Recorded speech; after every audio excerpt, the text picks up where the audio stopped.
Happy evening all of you. I am professor Anant Kumar Das. आज मैंने फिर से आप लोगों के लिए क्रिकेट का ही टॉपिक लिया है। पहला वीडियो आप लोगों ने जरूर देखा होगा, हाउ टू बिकम क्रिकेटर, है ना, इन इंडिया। आप नहीं देखे जरूर देखिएगा अगर आपको क्रिकेट प्लेयर बनना है तो, या आपके घर में किसी को क्रिकेट प्लेयर बनना है ना। वो एक साधना है, तपस्या जैसा है क्रिकेट प्लेयर बनना।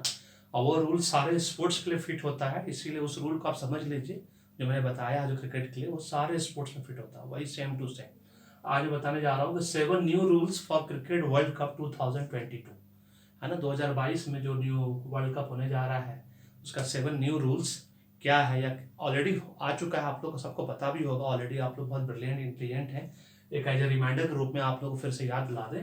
रूल नंबर 1, अब जो है ना एम्पायर के पास, हमारे एम्पायर के पास अब ज़्यादा पावर होगा, क्योंकि आपने देखा होगा क्रिकेट मैदान में क्रिकेट खिलाड़ी आपस में भिड़ जाते हैं, गाली गलौज करने लगते हैं, लड़ाई पीट करने लगते हैं। अब उनके पास आईसीसी कोड ऑफ कंडक्ट की लेवल, है ना, 4 की धारा 1.3 के तहत अब इतना पावर होगा कि अगर एम्पायर को ये महसूस हुआ कि खिलाड़ियों का व्यवहार खराब है तो उनको फील्ड से वापस भेज सकते हैं, है ना, उनको वहां से बाहर भेज सकते हैं।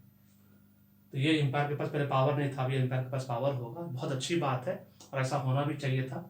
क्या ये कभी कभी क्या होता है, जोश में होश खो बैठते हैं हमारे खिलाड़ी, आपस में भिड़ जाते हैं, आपस में गाली गलौज करने लग जाते हैं। अक्सर हमने टीवी पे भी देखा है ना, लड़ाई होते हुए आपस में।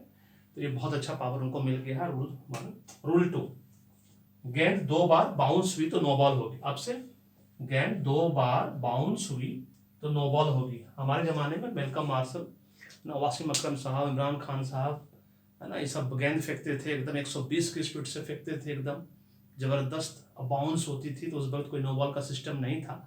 अब बहुत अच्छा सिस्टम लागू हुआ है। एक्चुअली ये होना चाहिए, कभी कभी टाइम पास करने के लिए या ओवर को निकालने के लिए नो बॉल गेंद को बाउंस कराया जाता था जानबूझकर। और उस वक्त हमारे सुनील गावस्कर जो बिना हेलमेट के खेलते थे, बहुत रिमार्केबल जॉब था उनके लिए, बिना हेलमेट के खेलना। उतने बड़े बड़े बाउंसर को, है ना, इतने बड़े बड़े फास्ट बॉलर उस जमाने में बहुत फास्ट बॉलर हुआ करते थे। तो ये सब बहुत बड़ी बात है। तो अच्छा है, अब नो बॉल माना जाएगा, अगर गेंद 2 बार बाउंस हुई तो नो बॉल माना जाएगा। बहुत अच्छा रूल अब इंट्रोड्यूस हो गया है।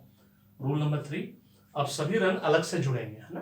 पहले जो था ना, नो बॉल रन के अंदर ही सारे रन जुड़ जाते थे। अब है कि अब नो बॉल रन अलग से जुड़ाएगा, बाई जो बाय रन होता है वो अलग से जुड़ाएगा, लेग बाई जो पैड से लग के जाता है वो अलग रन जुड़ाएगा। तो अच्छा है, बहुत जरूरी भी है, क्या कि ये सब रन काउंट होना चाहिए। क्योंकि ये सब जो बॉलर है टाइम पास करने के लिए, और स्पेशली लास्ट ओवर में जब मैच जितना हो तो बाउंसर करवा देते थे। नो बॉल नहीं माना जाता था, बॉल भी खत्म हो जाता था। अब नो बॉल होगा तो 1 रन 2 रन भी मिलेगा, क्योंकि अगर 2 बार बाउंस हुआ तो एक नो बॉल, नो बॉल का मतलब 1 रन मिला, है ना।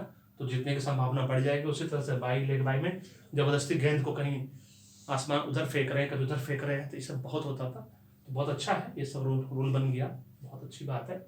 रूल नंबर 4, बल्ले की साइज जो है, पहले कुछ बल्लेबाज से फॉर एग्जांपल अब सब अपना अपना बैट लेके आते हैं, है ना, अपना अपने तरीके से बनाते हैं, अपने चौड़ाई मोटाई को रखते हैं। अब उन्होंने तय किया है वर्ल्ड कप 22 में, ऑलरेडी हो चुका है इंट्रोड्यूस, फिर सिर्फ आपको रिमाइंडर के लिए याद दिला दें कि बैट की जो चौड़ाई होगी वो 108 मिलीमीटर, जो कि 10.8 सेंटीमीटर के बराबर होता है ऑलमोस्ट, है ना। जो मोटाई जो होगी 67 मिलीमीटर, है ना, और जो कोना होगा उसका वो 40 मिलीमीटर के आसपास होगा।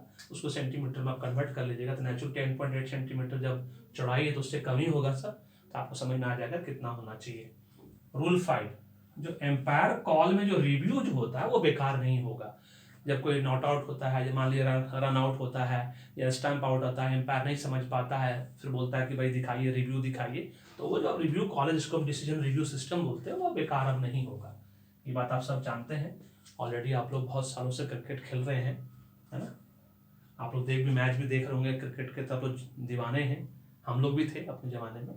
अब जो बैट ऑन द लाइन होने पर रन आउट होगा, आप देखे होंगे, जैसे स्टंप से पहले क्रीज के अंदर जैसे बैट ऊपर भी रह गया, अब वो उसको रन आउट समझा जाएगा, है ना। अब कम से कम आपका पैर जो है क्रीज के अंदर होना जरूरी है, या बैट आपका क्रीज के अंदर होना जरूरी है, वो सटा हुआ होना चाहिए, वो इंपॉर्टेंट है, नहीं तो आपको रन आउट करा दिया जाएगा। ये जो नया रूल बना है ये अच्छा है। एक्चुअली बहुत कंफ्यूजन होती थी, बार बार रिव्यू सिस्टम में दिखाना पड़ता था, मिरर जब से शुरू हुआ टीवी पे, और उसकी वजह से होगा कि ऑन द लाइन होने पर रन आउट समझा जाएगा आपको। तो अच्छा रूल है। रूल नंबर 7 जो है, हेलमेट से अगर आपका बॉल लग के उछल के आपको कैच पकड़ लेता है तो वो आउट समझा जाएगा। ये रूल एक्चुअली गलत है, ऐसा नहीं होना चाहिए। मेरे हिसाब से, क्योंकि बाउंसर लोग जो तेज गेंदबाज है वो तो चाहेंगे कि हेलमेट से लग के गेंद उछले कैच हो जाए। ये रूल गलत है, जो कि मैं एक्सेप्ट नहीं करता हूँ, मैं इसके लिए सहमत नहीं हूँ। लेकिन रूल बनाया है तो जरूर उन्होंने कुछ सोच के बनाया होगा, है ना। और stopping the ball with hand, है ना, नॉट आउट समझा जाएगा। मतलब बॉल को अगर आप हाथ से भी रोक लेते हैं, पहले तो हाथ से बॉल को रोकने पे अगर आपका आ रहा है स्टंप की तरफ बॉल आ तो उसको आउट समझा जाता था कि भाई आपको एलबीडब्ल्यू करार दिया जाता था, है ना। अगर पैड से लग गया तो पक्का एलबीडब्ल्यू होता था। हाथ से भी लग गया, एम्पायर को लगा कि आपने जानबूझ के बॉल को रखा तो वो भी आउट समझा जाता। अब वो कम से कम आउट नहीं समझा जाएगा, है ना, बॉल को हाथ से रोकने पे। और हेलमेट से अगर आपने बॉल टकरा के कैच मतलब उछल जाता है, आप कैच पकड़ लेते हैं तो आउट समझा जाएगा। तो ये 7 रूल्स आपके न्यू वर्ल्ड कप 2022 के लिए है। अगर आप क्रिकेट प्लेयर हैं या क्रिकेट के दीवाने हैं, क्रिकेट देखते हैं, तो आप 7 रूल्स को अपने दिमाग में रख कर एज ए रिमाइंडर मैंने आपको बना दिया। अगर आपको वीडियो पसंद आया तो मेरे चैनल को सब्सक्राइब करना नहीं भूलिए, शेयर और फॉरवर्ड करना नहीं भूलिएगा, सो दैट सबको पता चले क्रिकेट के दीवानों को, है ना। Thank you so much, may God bless you, the happy beginning.